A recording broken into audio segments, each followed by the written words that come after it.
We're going to have fun today. As we understand, and I'm only going to mention this because, like I said, I'm not going to preach on this, but we get into the sacred name, there is no doubt that the ancient scriptures, the original documents, at least 7,000 times in the Old Testament, only have that particular rendition of the Tetragrammaton, the 4 Hebrew letters, Yod He Vav He, which spells out the name Yahweh, translated Lord in our King James Bible. And the question is this, as it was hotly brought up Wednesday night: why do we have to change anything from Lord? Because Lord is a wonderful name. Lord, first of all, is not a name. It's a title.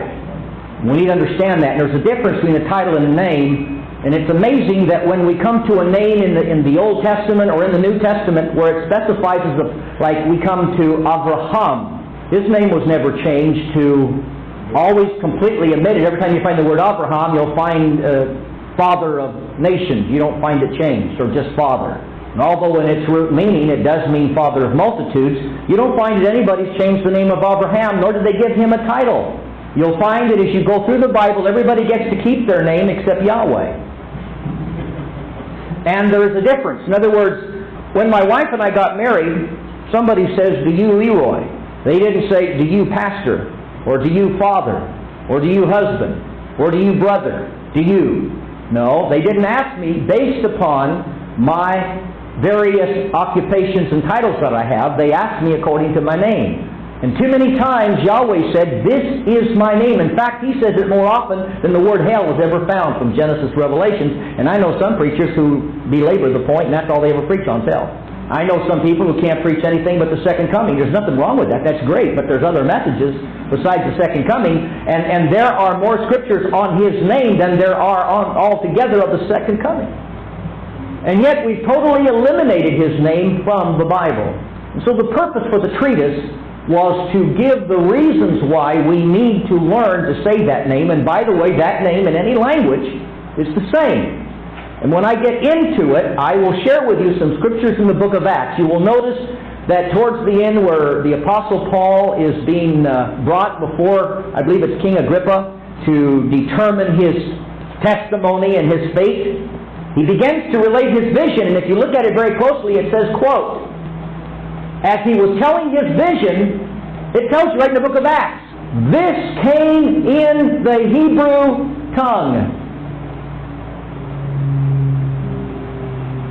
Why would they put that in there? Now, it says as an example, in the Greek New Testament, it says, this is what he said in Hebrew. Jesus. First of all, Jesus is not a Hebrew name.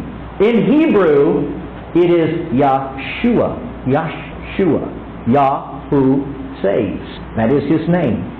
And it says specifically in Hebrew that, and when Paul said, what is your name? Who are you? He said in Hebrew, I am Yahshua. Why did he make it specific? Why did the book of Acts, New Testament literature please, specifically state that it had to be given in Hebrew? Suppose there's a reason for that? What we're going to look at is there a biblical reason for analyzing the sacred names and calling Him by His name rather than by His title? Whether or not you come to the same conclusions as this manuscript. And I ask you very carefully to have the Berean spirit, which is to weigh scripturally. As you know, there's some saying to you, weigh the evidence as we've laid it before you, and as we're going to preach on it, and give you the various scriptures. But I'm going to tell you one thing, if the word of Yahweh tells you 7,000 times, this is my name, my only name, He certainly must not have a whole bunch of others. Yet that individual can have many titles, and he does. Many titles. He's all the titles and more. You'll never be able to describe Him in 1,000 years. Sabbath is to be a day of dedication unto Yahweh. And we're going to get into that today. We're going to deal a little bit with the feast, a little bit with the Sabbaths, and a little bit with the Passover and the divine calendar as we get ready for Passover next week. And we're excited because we are on God's time clock. No one is Elohim. Now, on Sunday morning, they have agreed that we must extricate the names of God, of Yahweh and Yeshua, and we have to use the names God, and we have to leave all these things in the songs. We have to use the names as normal. So on Sunday morning, I'm going to have to see if I can persuade them that there's another biblical side. So you're going to have to pray for me for my Sunday service. Now, today's service and tomorrow's service will be pretty closely alike. Pretty close.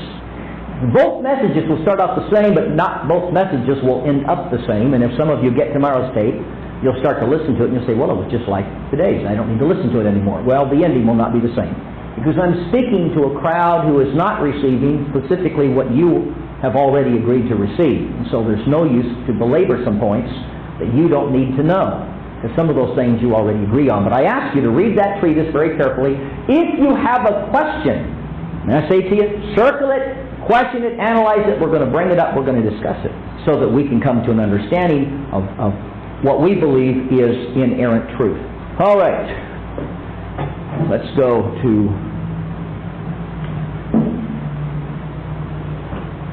good to see my lovely wife come in. I'm glad she got free from Babylon out there.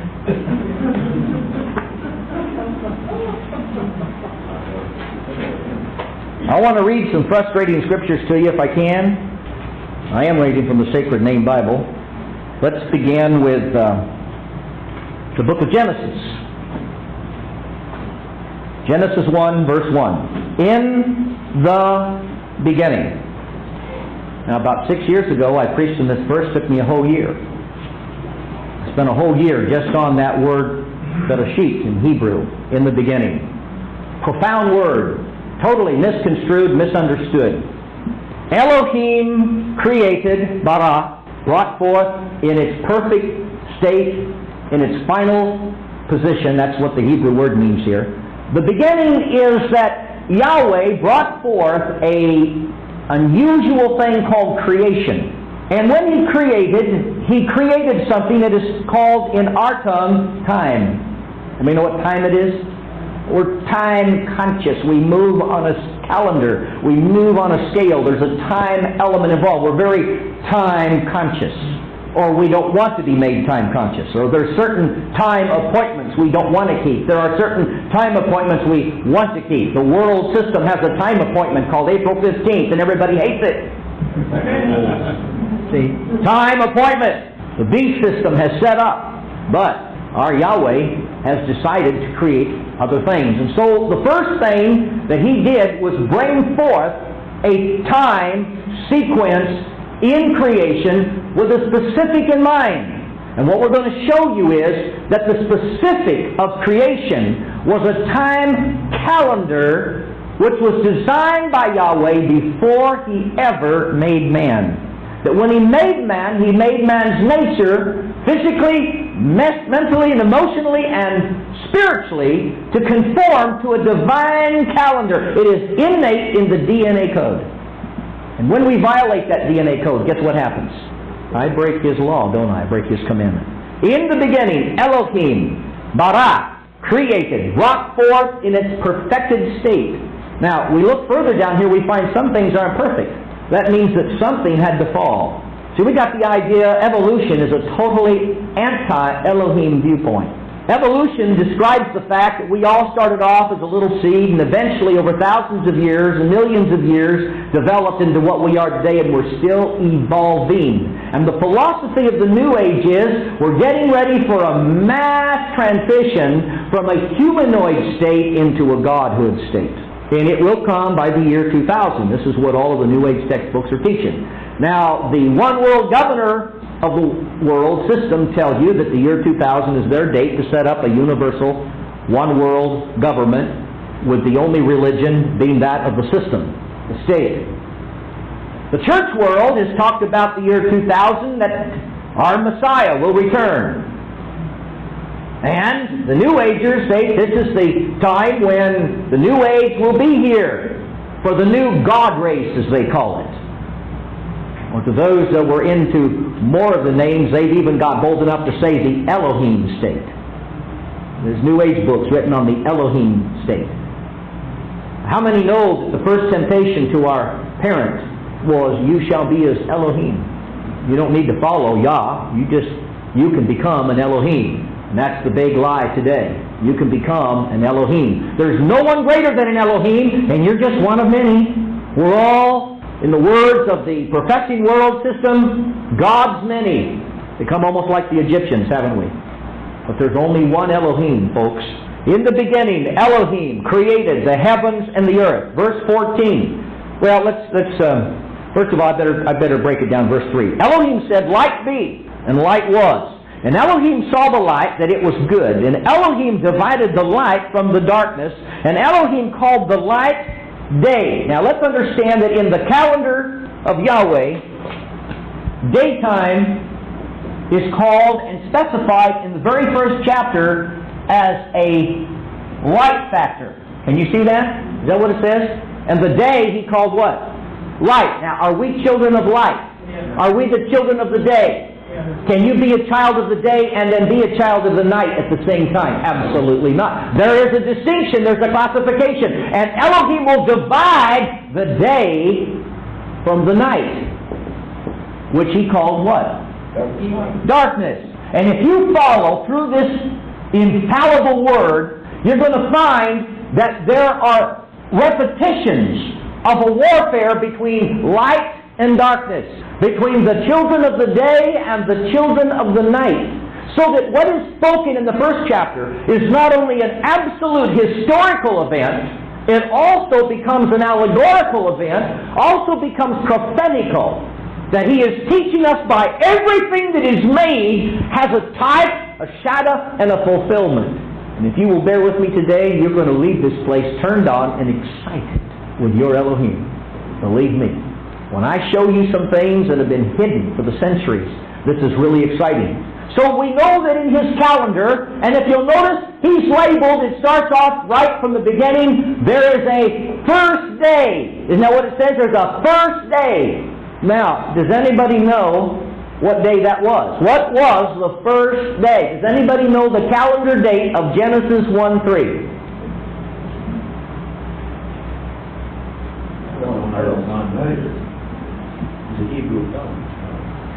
The first day. Now, did you ever notice if you took a concordance? I brought several concordance. I brought Strong's and I brought Young's because we're going to do some study today. Hope you're here to stay. Remember, Sabbath ain't over till dusk, folks. You can't go out and buy food until it's dark. So you might as well, you're in for a long stay. Pastor, it's going to be easier for us because the clock's going ahead an hour. That's right. So it's 6 at 7, huh? Is there? Is this the first day of a week? Nope. Close, though. Close. You got a good point. Yes. You mean the day of the year? Not the year, the day. We'll talk on the year later. Like Monday, Tuesday, The day of the week. Yeah, well, Sunday, Monday, Tuesday were later names. In the Bible, it defines its own language. Genesis 1 says there was a first day, there was a second day, there was a third day, there was a fourth day. Now what it says, then you come into the New Testament, what does Yeshua say? Talks about the first day, talks about the seventh day, in the book of Acts on the first day of the week. Right? Number 1. Okay? So, he never called it Sunday, he just called it first day. Right? But in the book of Leviticus, it tells you when that first day is. Now, his calendar has never changed from the creation until the consummation of all things. Once you get to... You know what? Man's got different calendars. They're changing calendars every couple of centuries. Everybody's got it. You can study calendars. You go bananas. I mean, I got books that thick at home on calendars. I just finally threw them in the corner. It's beyond me. I mean, you go through... I've got a book that's 100 pages long that came from an astronomical study of the various documents of when either the Sabbaths or the Sundays were for the last 4,000 years. They did a study based upon when the moon came up and what years and it's all done on computer. 4,000 years of research on a computer trying to figure out the day. I mean, astronomers, and some of it it's worse than Talmudic knowledge. It's just little specific details.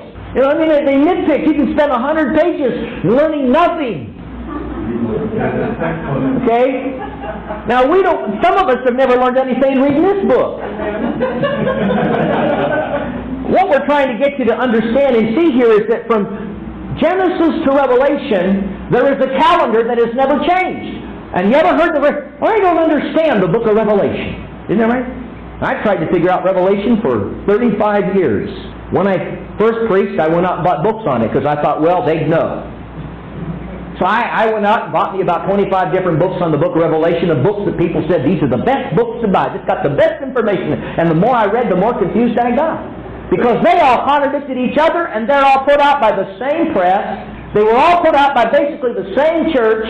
And you can buy everything that the Baptists have ever written, everything that the Presbyterians have ever written, everything the Assemblies of God have ever written, anything the Foursquare Church has ever written, anything the Brethren Church has ever written on prophecy. Now they have a basic outline that is exactly identical, but when they start to fill it in, there's one of them that agrees. Man, after a while, I started building charts on the book of Revelation. Everybody had a chart, and I went and bought everybody's chart. And I started looking at these charts, and well, this guy disagrees with this guy, disagrees with this guy, and I got the Spirit. This is the truth. It's the only way. And I said, oh my word. Where did we go from here? So finally I just set the book of Revelation aside. Then somebody come along and says, well, the reason is it's not future. It's all past. Then I began to look at the historical view. I got that viewpoint. Then I got another viewpoint. And one day he said to me, would you like to know the true site? See, there comes a point, folks, when you got to leave the books, the interpretations, and go direct to the source. He's the one that wrote it. Why don't you ask him? He said very plainly, this is a revelation. What was a revelation?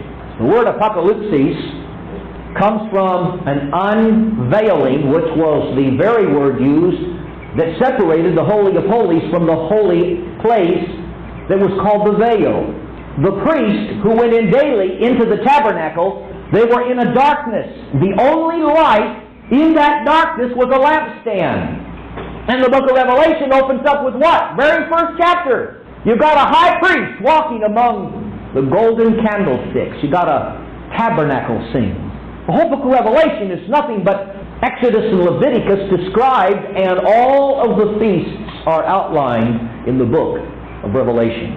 If you're not a Hebrew, you can't understand the book of Revelation. And too many people have tried to figure it out without going to the Old Testament to find out from the people of the book what it was saying. This has been our problem. It's an unveiling.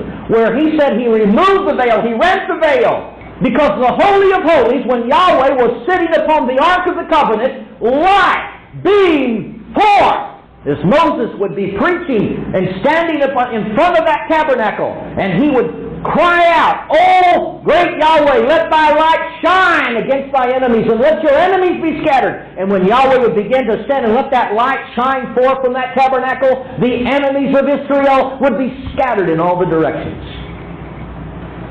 Now, we have light, we have darkness. What removes the difference between the two was a veil. But I want you to see right here there was what?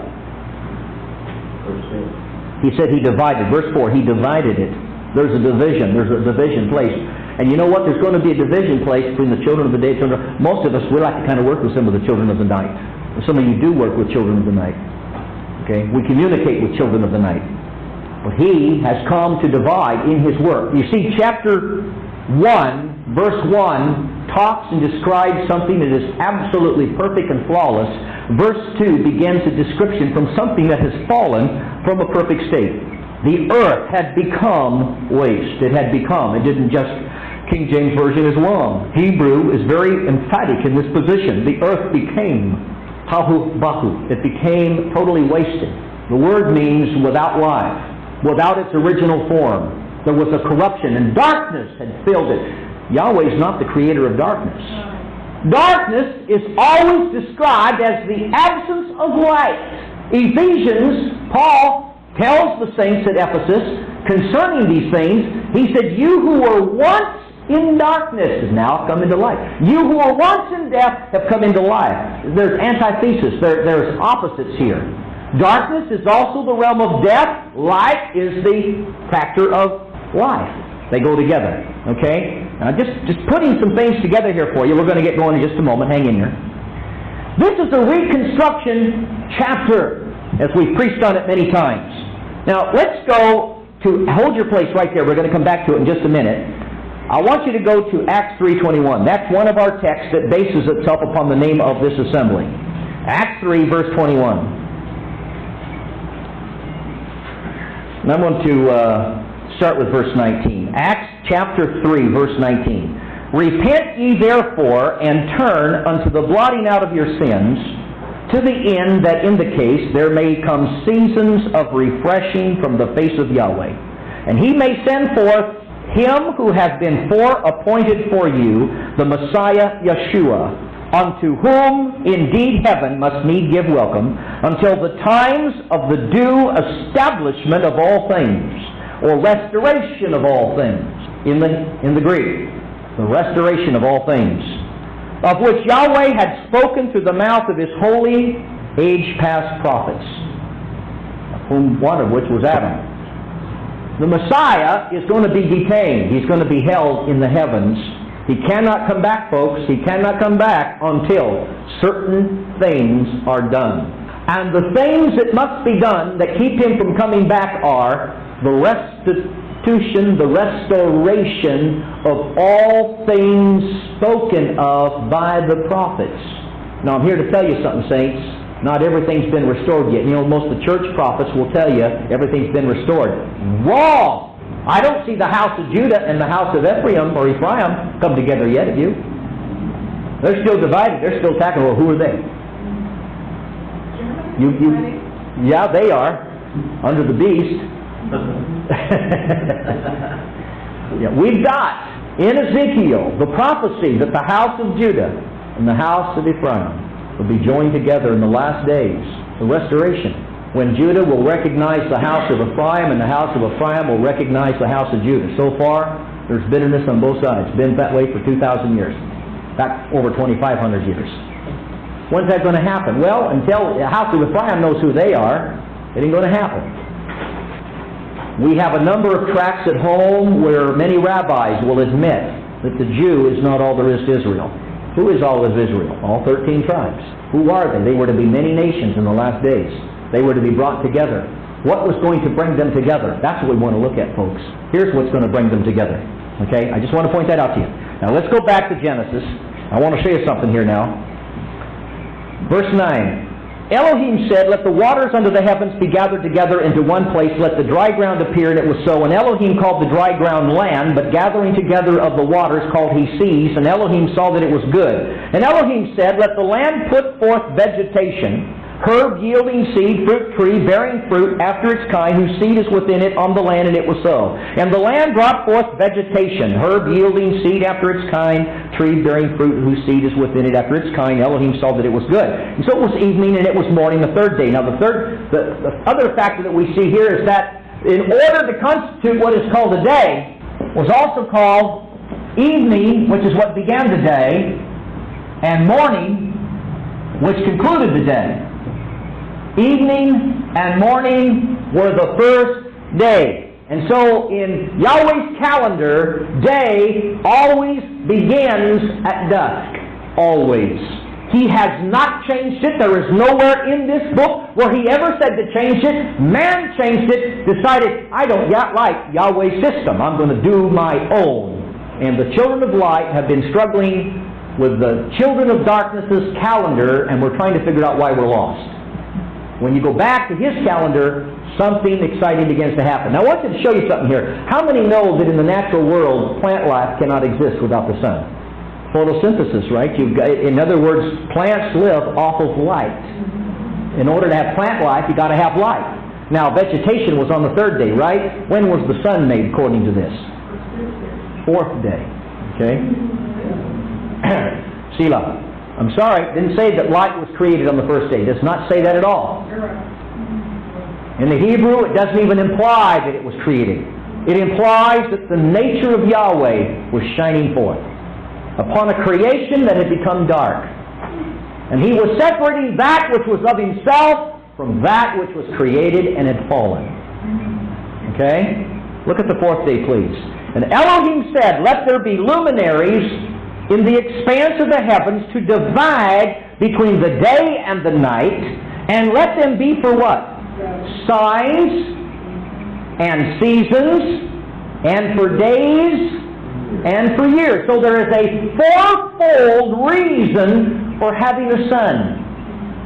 It was not for vegetation. It came the day after vegetation. Now, if these were long days, like a 1,000-year period of time, then that meant that this earth had plant life for 1,000 years before there was ever a sun. That's not physically possible. Selah. Well, Pastor, you've preached on the long ages of the past. That's right, but I never said that was a long day. All right. See, the neat thing is learning how to bring disharmonies together so we can harmonize and see truth for what it is. Elohim said, "Let there be luminaries in the expanse of the heavens."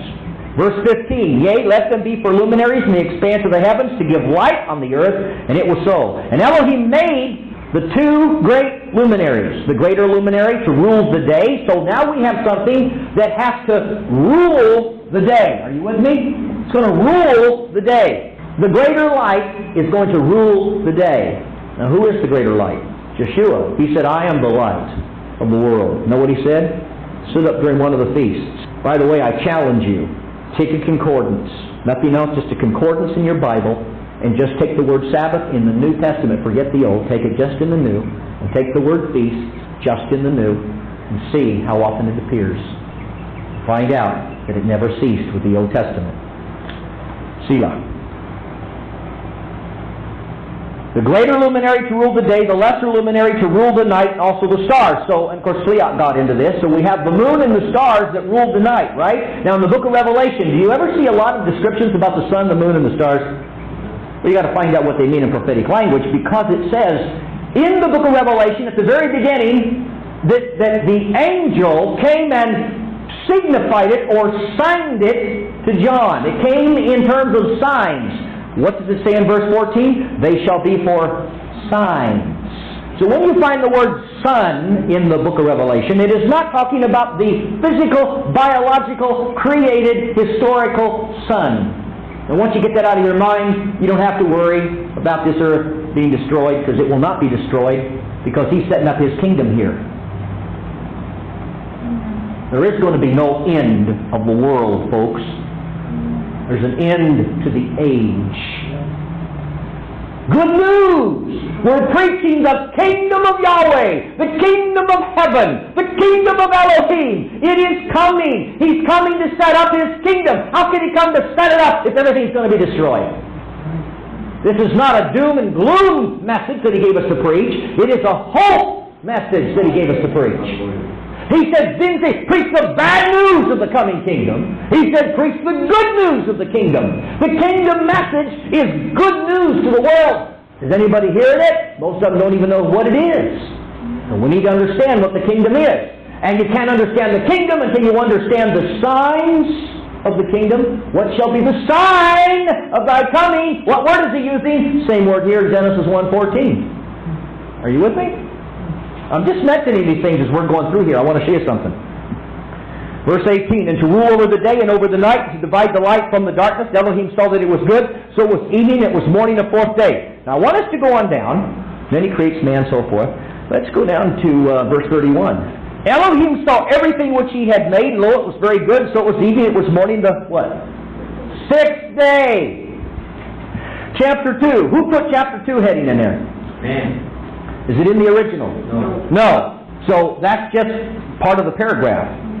You never start a sentence with "thus" or a paragraph with "thus." It's a conclusion. "Thus were finished the heavens," plural. Remember, I made a tape, heaven is not up. I even mentioned how many heavens there are, and there's more than 3. "Thus were finished the heavens and the earth and all their hosts. Thus Elohim finished on the 7th day." What day did Elohim finish? 7. What does it say? That Elohim finished on the 7th day. Now remember, the 7th day began when? Evening. On the end of the 6th day. So as the 6th day came to an ending, which was called dusk, it was also the evening of the 6th by eyesight. But the 7th day began at dusk, also evening time. So in Hebrew, a new phrase has come up, and it's called between the evenings. And all of the sacrifices in Israel were to be done between the evenings. It does not mean in a 24-hour period. It means done exactly as one day comes to an end and a new day begins. And on the seventh day, right there, just as the sixth day came to an end and the seventh day began. Are you with me now? Does that make a little more sense? Okay. Thus Elohim finished on, just as it moved into the seventh day, He finished His works which He had made, and He rested. Oh, special word here, folks. Circle that word, please. Circle it. We're going to go into a word study. We may not get out of this till 9 o'clock tonight. He rested on the what day? Did He ever rest on the first day? No. Second day?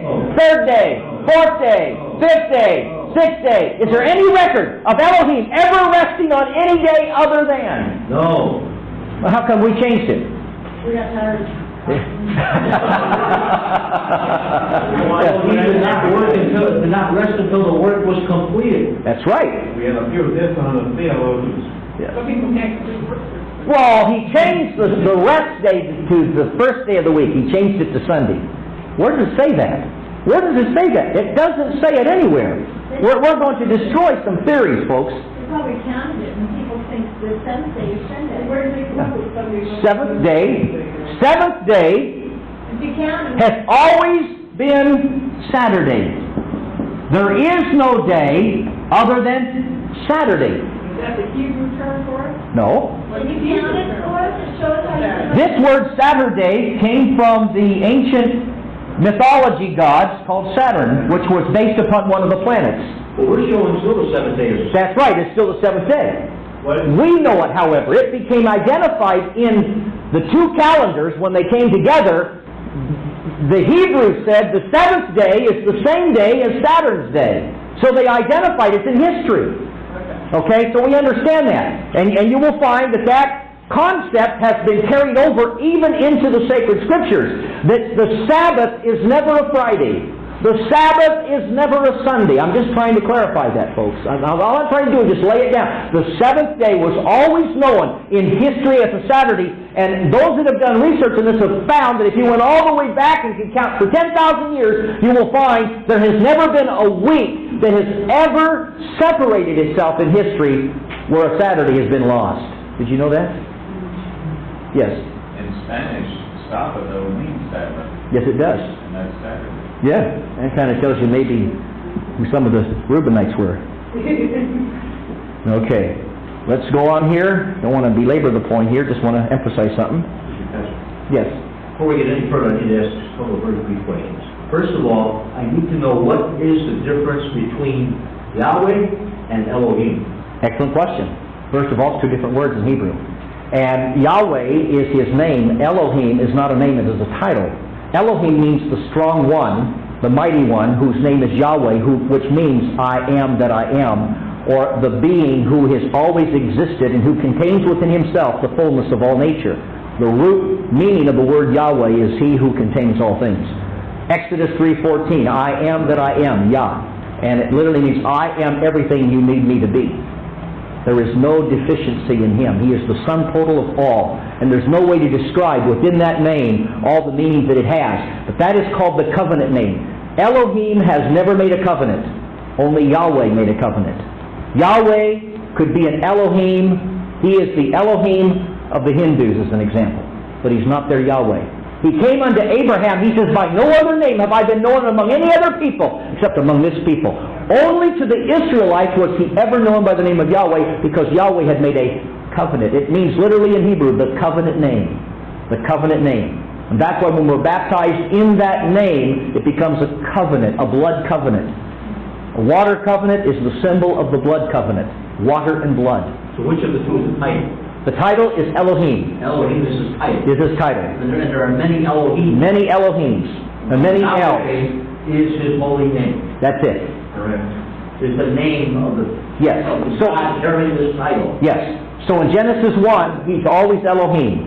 In Genesis 1. Okay. You get into Genesis 2, you find the first mention of Yahweh. Only as it relates to man. The word Yahweh is never used towards its creation. It is only used in relationship to redemption. There's a special covenant name, okay? Lucifer claimed to be a false Elohim? Yes. Okay, then the second question I have is regarding in Genesis, where God made he made the two lights.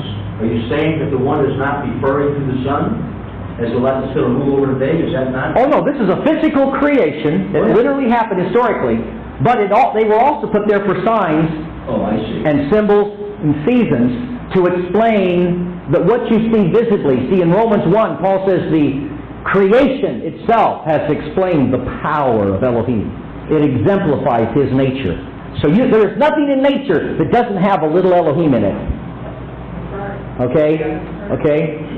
There is nothing that He made that doesn't reflect something of His nature, because anything that has life came from who? Came from Elohim. All life comes from Elohim, but the quality of life only can come from Yahweh. Okay? Yes, Jeff? The scripture has duality. It describes something that occurs in the spirit realm, as well as what is happening in the physical realm of the universe. That's right. Chapter 2.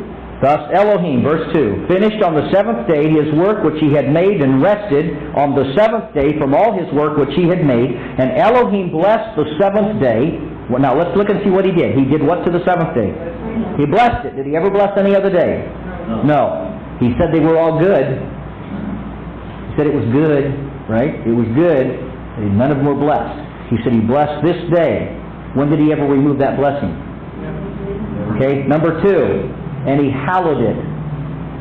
That word hallow there, Kodesh in Hebrew, the Septuagint version, which is the translation that Yeshua used in the days of the Messiah. This translation right here, in fact, I'm going to write a Hebrew and Greek Bible.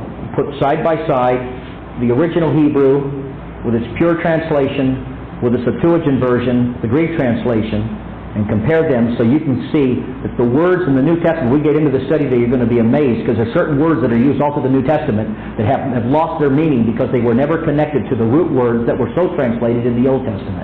When you see it, you'll find truth you'll see your Bible in a new way you've never seen it before. And that's what we're going to show you particularly on that word rest, which is in the New Testament. But listen, it's the word hallowed is the same word for saint in the New Testament.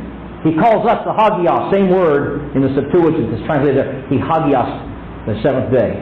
And we're called the Hagios of Yahweh. We are separated. He's separate. He designed it to be a day that was radically different from any other day. It was holy.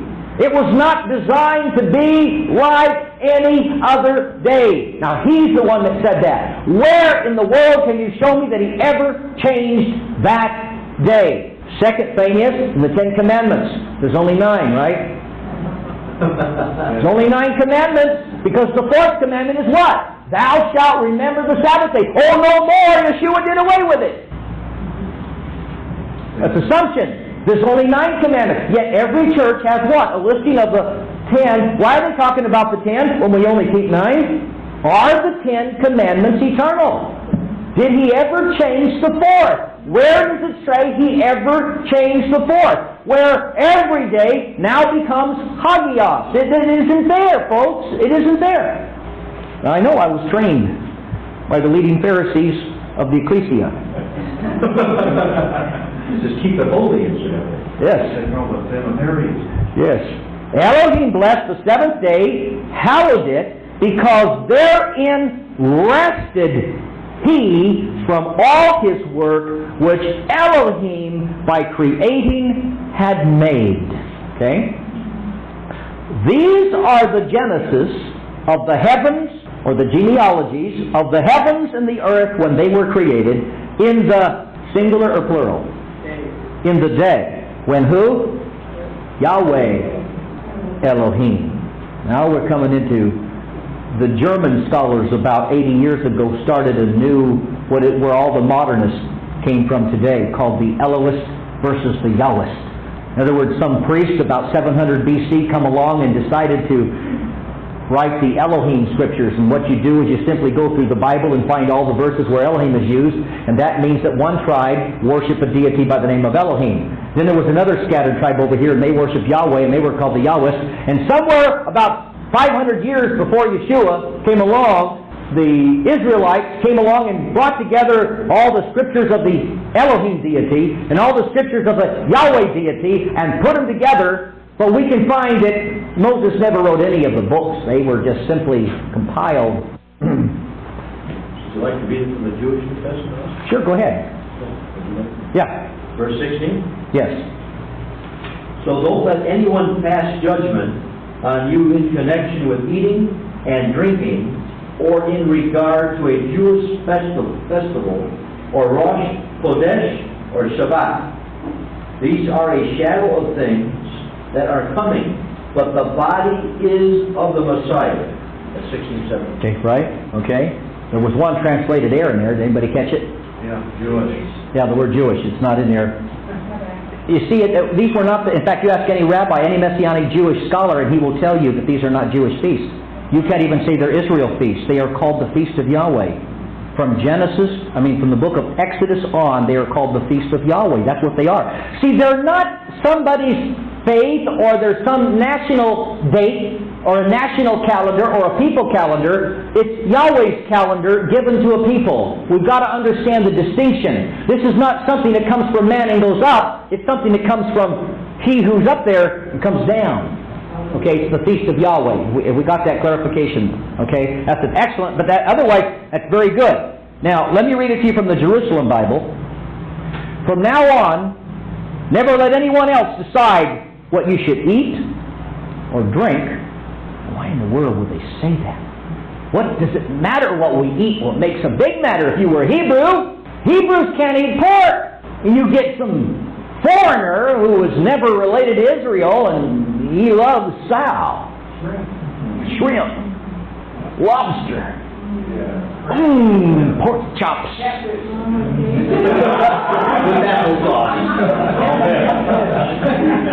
Now, if you look on a map, you'll notice that Kalash was not a Hebrew city. Kalash was not. The Colossians, this is to the saints of Kalash, it was a city. Was it a Hebrew city? No, it was not. It was a heathen city. But there were Hebrew Christians who had a synagogue in Kalash. And they were being judged because they were still eating only lamb, certain kinds of fish, and the rest of the Christians who had come in began to say, well, how come you're just eating that? All right? Don't let anyone decide what you should eat or drink, or whether you are to observe annual festivals. Why? Somebody's judging. You're going back under law, brethren. You shouldn't be doing these things. Listen, it says, don't let anyone tell you whether you should or shouldn't. Why? Now, it mentions three things here. 1, annual feast. 2, new moons. 3, Sabbaths or Shabbats. 3 things that you are not to have anybody tell you or judge you on. Right? You think anybody's going to judge you for being here today? Yes. Yeah. The rest of my congregation who will be here tomorrow.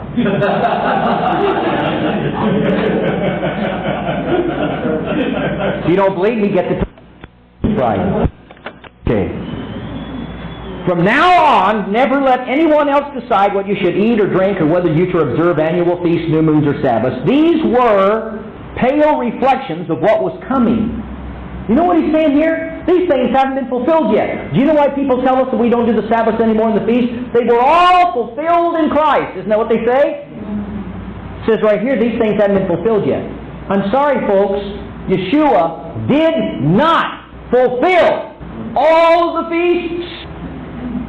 He did not fulfill the Sabbaths, and He did not fulfill the new moons. It's going to take us a year just talking about those. We are going back because they have not been fulfilled, and they will not be fulfilled until He returns the second time. And that is not without us. And what I'm going to show you is that Scripture breaks down 3 fulfillments that must take place in all of these feasts. 1, it must be fulfilled in the Messiah. Only part of it was fulfilled in the Messiah in His first coming. Parts of His call were never fulfilled until His second coming. Second, they must be fulfilled in the mystical Christ, or the mystical Mashiach, the body of Mashiach, which it means it has to be fulfilled in us. What was fulfilled in Him has to be fulfilled in you. If He lived the Sabbath, you've got to live the Sabbath. Until His corporate body is living in what He personally did, there has to be a restoration that takes place. So the spirit of Elijah, the preaching of the forerunner of Yahweh, John the Baptist came to prepare. There is a preparation message that is preparing for His second coming, folks. This is the preparation for His second coming right here. This is the message. Therefore, do not let anyone judge you, because you're going to start keeping the feast, you're going to keep the new moons, you're going to keep the Sabbath. Are you under law? Absolutely not. Will this affect your salvation? Absolutely not. It has nothing to do with it. This is the reason, however, why you were saved. Big difference. Big difference. I'm going to show that to you now. I just want you to see how it says. Let me read it to you from the Amplified New Testament. Colossians chapter 2, verse 16. Therefore, let no one sit in judgment on you in matters of food and drink, or with regard to a feast day or a new moon or a Sabbath. Now, if the early church was no longer doing these things, would there be anybody judging them for doing it? Absolutely not. That shows that there was a dissension even in the early church about people who were still keeping the Sabbath, who were still keeping the feast. And Paul is writing to the Colossian saints who were doing it, and he says, don't let anyone judge you for it. Keep right on to it, knowing that you're doing the right thing. He laid the foundation. Can you see that? With regard to a feast day, a new moon, or a Sabbath. For such things are only the shadow of things that are to come. Hallelujah! They're a shadow. I thought it was fulfilled. Nope, it's a shadow. What's it a shadow of? What was man? He was a shadow of Elohim, wasn't it? Elohim said, let us make man in our shadow. These things were shadows.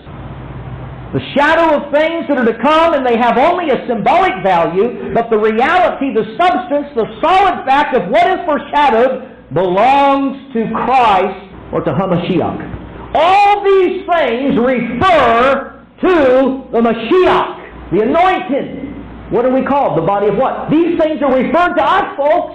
These things can only be fulfilled in us if we're abiding by them as a people. And these things must be fulfilled before He can come back again. It's very important.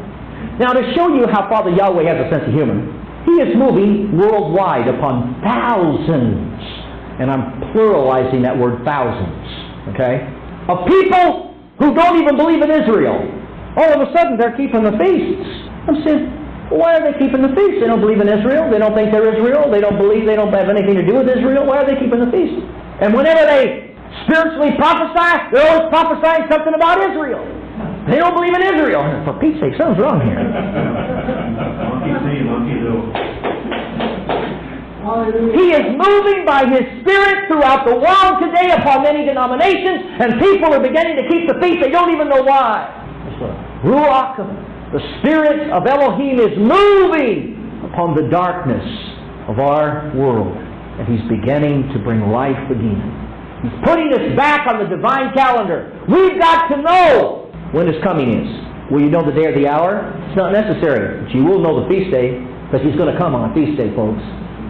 He's going to come on a feast day. And if you're out there in that world and it's not a feast day, I'm going to tell you, simply occupy. You'll not see Him that day. But when He comes, He's coming on a feast day, and I'll tell you what feast day it is, but not today. Some of you still have to pray for me. Okay, let's go on. Got some more stuff to cover. We're just breaking ground here. Now, let's go to Leviticus 23. Anybody still with me? Yes. Okay, Leviticus 23. And the first thing I want to establish here is there's a calendar. This is called the civil calendar. You don't have to write this down because I'm going to give you all a sheet in just a moment. This is called the religious calendar, which was given to the nation of Israel.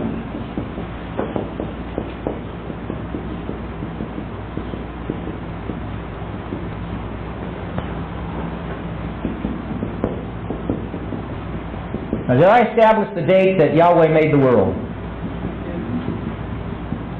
No. No, we never did that. Okay.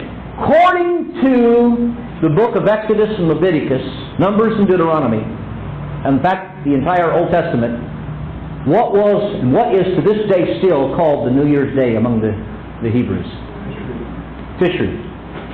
It's called the first month. It's the New Year. Okay? That is the first month in Yahweh's calendar. This first day of Tishri was the day that Yahweh brought forth light upon the creation. You will find that every event that Yahweh did was done on a feast day, a Sabbath, a new moon, or Jubilee, whatever. The seventh month down was the month of, you can pronounce it several ways, Abib, Aviv, or Nisan. All one and the same, different pronunciations. But in the religious calendar, which we're going to go to now, which is found in the book of Exodus chapter 12. Let's go to Exodus chapter 12. We're going to read the first installment of a new calendar that Abraham never followed. Abraham followed this calendar. And in the Word of Yahweh, you're going to find two calendars mentioned.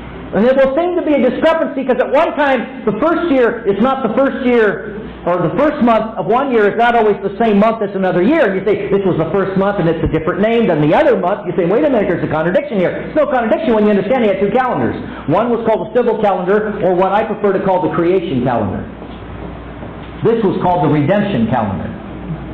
And you have to understand which calendar he's on.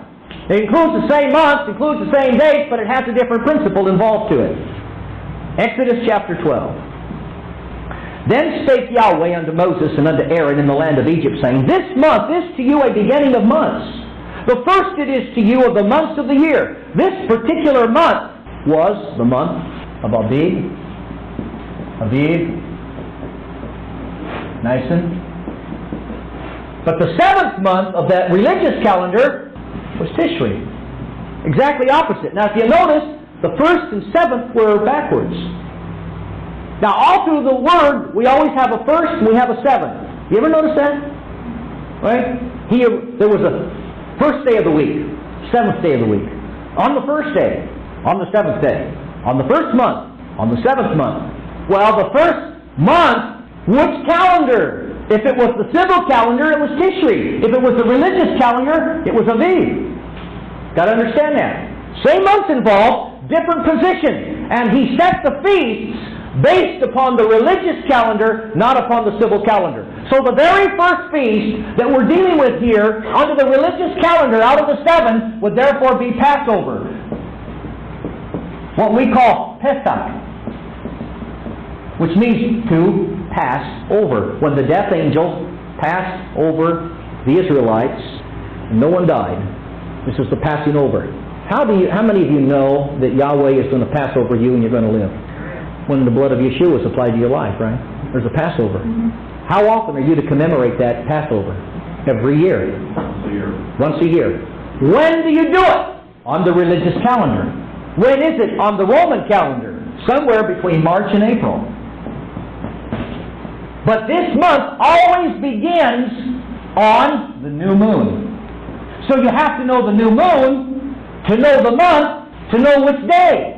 That means you've got to understand the lesser light and the greater light in its movement to understand how to set the dates. For they shall be for signs and for seasons. Right? Just by the way, while we're on that, just turn to 1 Thessalonians 5:1 to show you something real fast. Stay right there in Exodus. We're going to come back to it.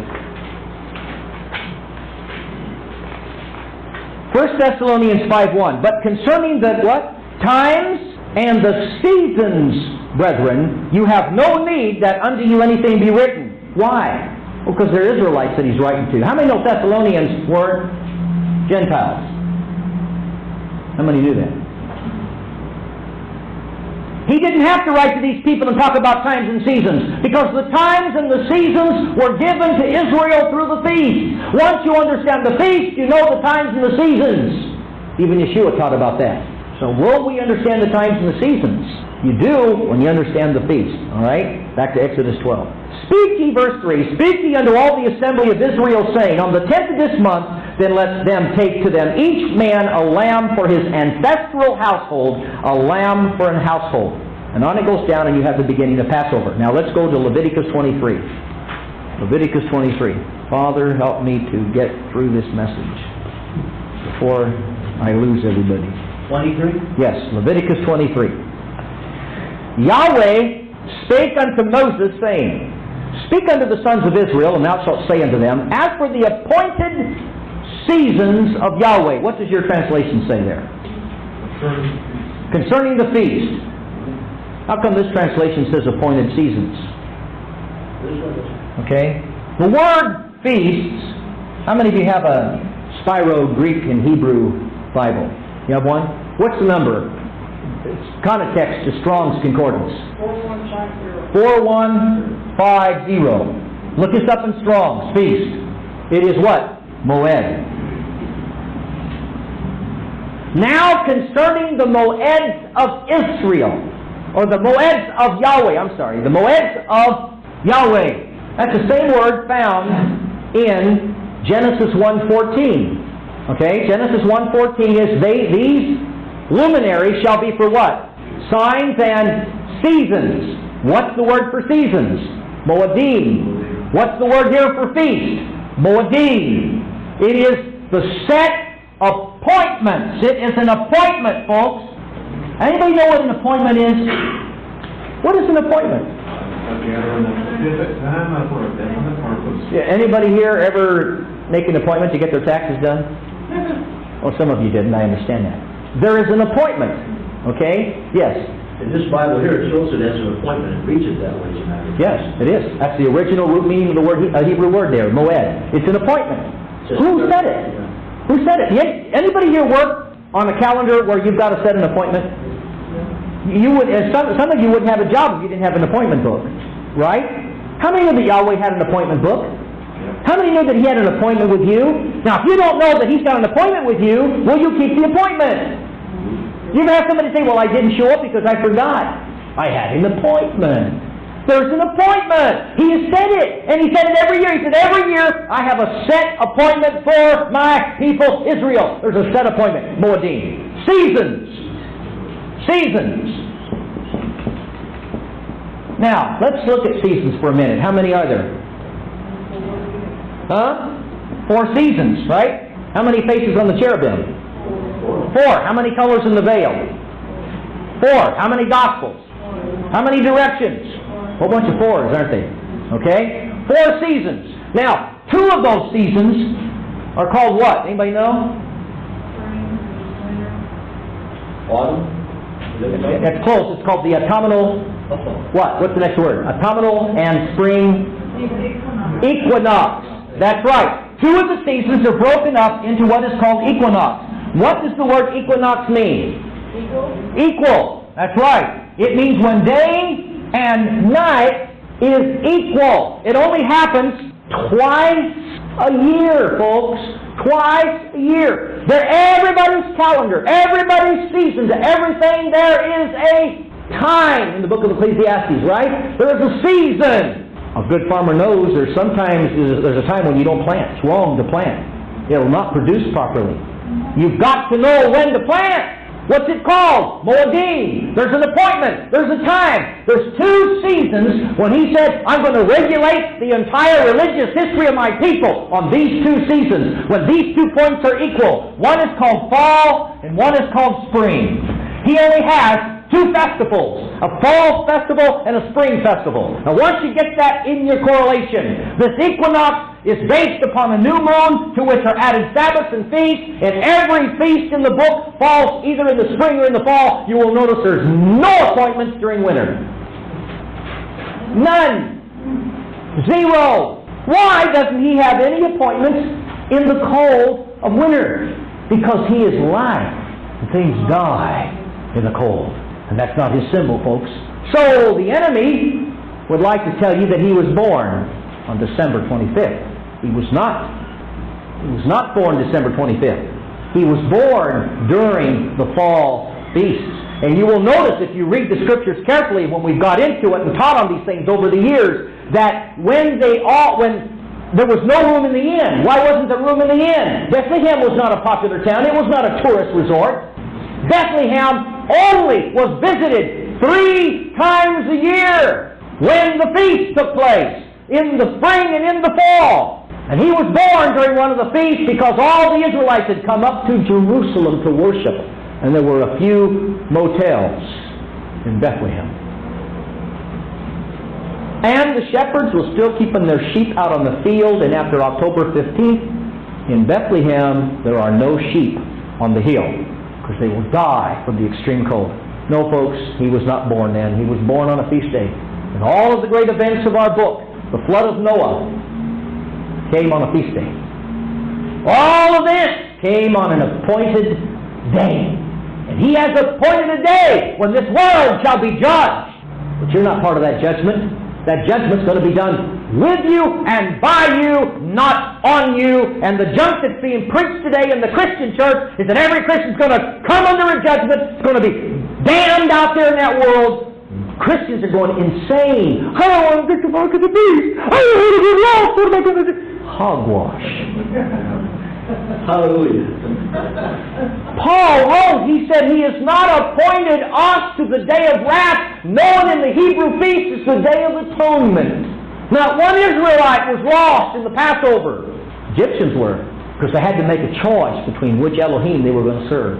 So the feasts were given to Israel to explain these things. Are you with me? 2 calendars, 2 seasons in which everything done was going to be done. Now we're going to break these 2 feasts into these 12 months, are going to be broken up in 2 periods of time that will comprise beginning the 1st, beginning the 7th. So you'll always find everything is broken up between the 1st and the 7th, which leaves what? Groups of 6. Do you see that?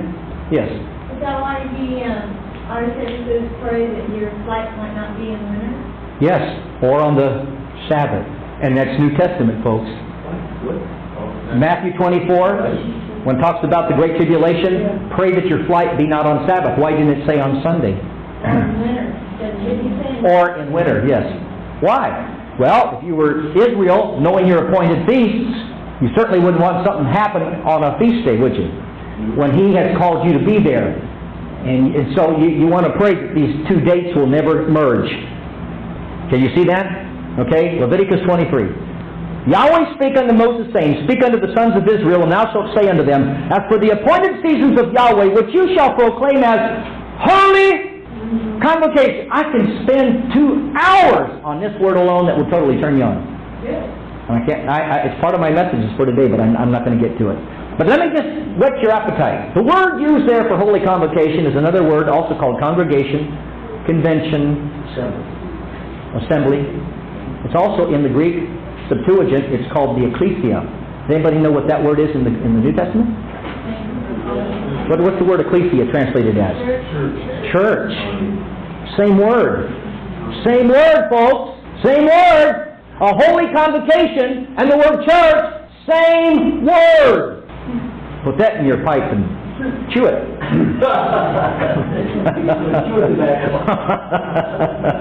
All right. And we're going to get into that, so I'm going to break it down. I'm going to show you some things, okay? You're going to get excited on this. Now, before I go, let's put a couple things together here. Then I'm going to back up. You shall proclaim these appointments as holy convocations or assemblies. In other words, these feasts are to be seasons when all of you come together. Can you see that? It's to be an assembly time when you come together. What? Oh. Guess they're right here. Thank you. Yes, thank you, Anna. By the way, I keep saying I'm going to remember this and I keep forgetting it. I got to take more lessons. I was blessed a few months ago because Anna was sitting in the service and she kept seeing me trying to read the Bible. And, when you got lack of yenum, why it's difficult to go out and do anything about some things that take that green stuff. And she works for an eye doctor. And so she got a love gift given to your pastor. And thank you, Anna, very much. That was she labored to really bless. And so we received that. And I keep forgetting. I keep saying I'm going to acknowledge her, and I keep forgetting. And that was a real blessing. Amen. Hallelujah. Okay. You shall proclaim as holy convocations, these are they, my appointed seasons. What's the next word? I don't know. I'm waiting for talking about a feast, right? A feast? Let's see what the next verse is. These are my feasts. Here they are. 6 days shall work be done. But on the seventh day shall there be a Sabbath. Now watch the different words we're going to use here. Okay? On the seventh day, there is going to be a Sabbath of rest, a holy convocation. There's 4 words there, and they're used all through the New Testament. We're going to break some of them down today. You're going to see them. Whole chapters in the New Testament, beyond the book of Acts, just on this. Oh, I didn't know it was in the New Testament. Well, we're going to find out. No work shall you do a Sabbath, shall it be unto who? Yahweh. Unto Yahweh, in all of your dwellings. These are the appointed seasons of Yahweh, holy convocations which you shall proclaim in their appointed season. Okay? Got that? Now let's look at Acts 20 verse 7. Acts 20 verse 7. And on the first of the week. Does anybody know what that is in the Greek? Suppose that's first day. Saturday evening. Saturday evening, that's right. Well, it says in my King James Bible, the one that Paul used, on the first day of the week. First of all, in the Greek, there is no such thing as first day of the week there, please. Somebody put that in there because they wanted you to think that's when it was. Let's read them. On the first of the week, when we were gathered together to what? We were gathered together. What's the word for gathered together? Does anybody know the words? Hebrew and Greek, the same word. Synagogue. Okay? On the first of the week, when we were gathered, we were already gathered together, right? Now remember, as you come to the 6th night, as it comes into its evening, just like on creation, remember? It's coming to an end. And so the 7th day was beginning. But now, the 7th day is coming to an end. The Sabbath is coming to an end. When? On the evening. Now, within 2 seconds of the Sabbath coming to an end, which is going to be like tonight, the moment 3 stars can be seen in the visible sky, that point between the 2 stars and the 3 stars being seen is the passing out of one day and the beginning of another day. Okay? Now, that becomes the first day when? 2 seconds, or 1 second, an instant of that 3rd star twinkling. You're now in the first day, but I'm in a Sabbath service. You got that? I'm in a Sabbath service, but it's on the first day. When did Yeshua come out of the tomb? Did he come out on the first day? No, it says everybody, what is Easter about? Feast of Ishtar. What's it about? He is risen. He is risen. But when did he rise? On the first day. You know what they say? He rose on the first day. He did not rise on the first day, folks. It tells you very plainly in the Scriptures. He arose from the dead at 3 o'clock on Shabbat. But he couldn't come out of the tomb because it was still the Sabbath. The angels would not break Sabbath, right? You heard that when Shliach was teaching. The stone moved away as the 3 stars came in the sky. The Sabbath was over. He's standing there with his glory clothes on. He's waiting, man. He's waiting to come out. He is Mr. Sabbath himself. Ooh, hallelujah. And that stone starts to move away. And just as that 3rd star twinkles and that 1st second of the first day, whoo, the glory begins to break out upon this world. That's called the first day, but it was still Sabbath. Okay? Now, we have the same instance here. Paul was preaching at a synagogue on the Sabbath. The service was going on up until it was dark. And on the first of the week, while we were gathered together to break bread, Paul went on. He's worse than me. What do you mean, no way? That's why this church will never have a second story on it. I don't want to have to run out and raise anybody from the dead that falls asleep in the window. You mean you don't want upper room? Talk to a midnight pastor. That's what it said. Shall we be biblical tonight and fulfill verse 7? Paul went on to discourse with them, being about to depart on the morrow, and he prolonged his discourse until midnight. Now, that's a long service. Okay? That's a long service. But nobody was sleeping, though. It's called a Haggalah, extension of the Sabbath. Okay? There's one instance of the verse. Now, let's look at something else. Let's go to the book of Hebrews, chapter 3. Oh, hallelujah. Man, I hope I can get through this. Does anybody want me to get through this? No. No. Shall we just quit the service at this point, now that I got you dangling? No. You want to hear the conclusions? Oh, let's take New Year's resolution. You can't go out and eat anyway. The sun's still out there. Can't go out and eat, folks. You guys are all on a roll, though. That's it. That's it. That's it. This is almost as good as the override. Oh, I love it. I love it. Okay. All right. Better than the override. Yeah. Chapter 3 of Hebrews. And I got to take some shortcuts only because of time, but I got to get these things in here. Time, you're worried about time? Yeah, I am, because in order to break this down so everybody could have fun with it, it would be about 3 more hours, and we don't want to do that. But there's a feast after. There's a feast after. That's right. We're all going out to feast afterwards. Yes, honey. On the first of the week on Acts 27, is that Sabbath? Yes. Shabbaton. No, not Shabbaton. No, that's I was not. reading somewhere this morning also, I was trying to find here where they said, where the time of Moses, where they had Sabbath, that nobody left their dwelling. Everybody stayed in their dwelling. There were moments where those took place too. We will answer both. That's why there's been confusion. Some people believe when you keep the Sabbath you don't come together, and others believe you come together and you don't stay separate, and both are being taught, and there's 2 kinds of Sabbaths taught in the Word. 2 different kinds of Sabbaths. Not every Sabbath is a 7th day. But what I want you to understand that every 7th day is a Sabbath, but not every Sabbath is a 7th day. Now, did you get that? Did you get that? Not every Sabbath is a 7th day. There were 2 Sabbaths in the week that Yeshua was crucified. Thursday and Saturday were both Sabbaths in the year that he was crucified. High Sabbath, called the Shabbaton. And you'll find that in Strong's Concordance. A high Sabbath, there are special, we'll show that to you in a chart. You'll get one later tonight. There's a chart on this. These were days when he said when they fell within a feast, they became high Sabbath because it couldn't fall. For instance, when is Passover supposed to come? On the 14th of the month of Abib. Right? How many know that when you set a specific date, that every year it's always the next day? It's the next weekday.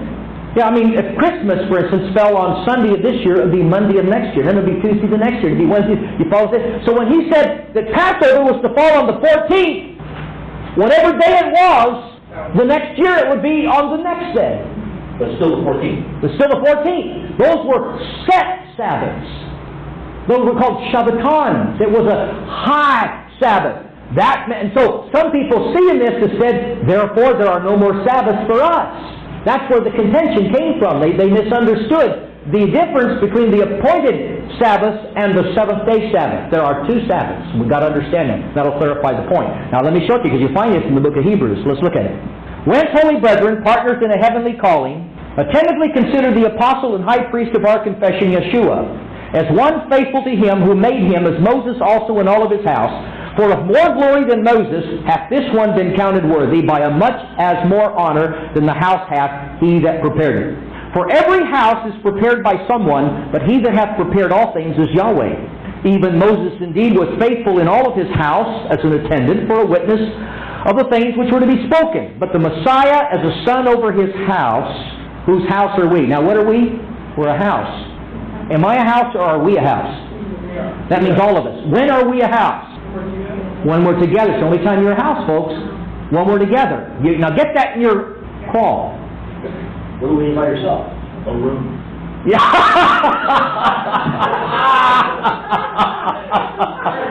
For those on the tape, he said room. Yeah. That's right. We are a house.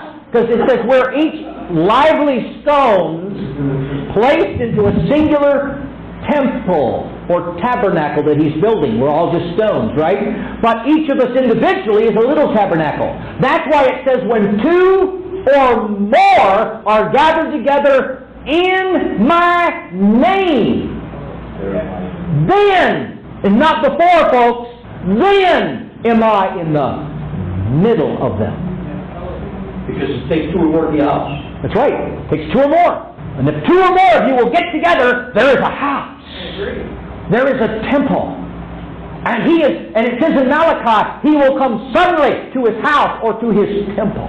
What's He talking about? He's not coming back to me. He's coming back to us. And the only way He can come back to us is if I'm in a solemn convocation, an assembly, an ecclesia. Wait till I read to you what the definition of ecclesia is from the Greek. You'll toot your horn. You're going to find out there's more than just being called out one. And now the book of Ecclesiastes, does that have any references? Yes. Yeah, we'll get into that. When we pray in the morning, we're a house. Yes. Moment there's more than two people gathered together. Two or more. Moment there's two or more gathered together. For any reason. For any reason. There am I in the midst. There He is. Well, I'll tell you what. There is power when two get together that you'll never have when you're alone. See, you can only... You've got to be... See, if any two will agree on anything. Yeah, so if you're hearing this tape, my wife just said, "Did you hear that, so-so?" Love you. Okay, let's go on. I'm going to never make it. Just wanted to mention that as we went by it. But the Messiah as the son over His house, whose house are we, if the freedom... Can you imagine walking around saying, "I'm the house of the Messiah"? Guess who lives in this house? Guess who? For instance, all of us here together today, right now, what are we? House of the Messiah. Is He living in us right now as a people? Yes. Can you let that hit you? You know what? I don't know if I want to be away from you guys too long. Well, He's in us individually also. Yes, He is. But there's a special way that He's with us, that He's not with me individually. That's why it says, "Do not therefore avoid, forsake the assembly." Synagogue. Don't forsake the synagoguing of yourself, the gathering together of yourself. That's what the word synagogue means. It's made up of two Greek words, synagogo, and it means to gather together, a convocation, a convention, coming together with a specific appointment. Okay? Yes. Okay, now I have a question, because if you say we're two or more agreed, now Sandra and Sophie get together sometimes in their own homes and intercede at a set time. Now they're both in agreement, but they're not physically together. They're still, would that still be... Sure, because there's no distance in the Spirit. Yeah. You don't know, for instance, if all of a sudden you had to go to work at 6 o'clock in the morning, you knew there was a 6 o'clock prayer meeting right here, you could be adding your prayers to the saints, because your spirit is present with them, because you are joining in and doing something with them. However, for those of you that would use that as an excuse to not be here, that will not work.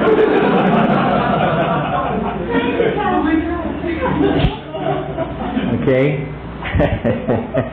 When I get back onto the altar of incense, we are going to talk about that much in detail, because you're going to find that in part of the feasts, as they're mentioned in the book of Numbers, you cannot practice the feast without morning and evening sacrifices on the altar of that particular altar of incense, which is the prayer altar. And you're going to find there is a specific time for prayer. One of them happens to be, folks, at 3 o'clock in the afternoon. Now, some of us, because of work, couldn't do that either. But that doesn't preclude Yahweh from answering prayer. So we need to have a total understanding, and we're going to get into that, but that's not for now. Okay. Verse 7, "Wherefore, according as He saith the Holy Spirit, today," what is today? Which day? When He says today, is that the first day, second day, third day, fourth day, fifth day, sixth day, or seventh day? All this now. Today, if unto His voice you would hearken, do not harden your hearts. Now, did you notice that you can never harden your heart until you've heard His voice? If you ever get hard, you never got hard coming to Yahweh. You got hard after you heard something and said, "I don't believe it, I don't want to hear it, I don't want to pay attention to it." The only way you can get hard is by you resisting His Word. Okay? So when you see somebody with a hard heart, simply means somebody resisted. "As in the embitterment in the day of testing in the desert, when your fathers, how many of you had fathers in that wilderness? All of you, right? We're talking about your ancestors, right? Okay, let's get it down now. So I'm the progeny, I'm the offspring of these fathers. "When your fathers tested by proving and saw my works 40 years, whereof I was sore vexed with this generation, and I said, always err they in their heart, howbeit they learn not my way, so I swear in my anger they shall not enter into my" what? Rest. What word is there for rest.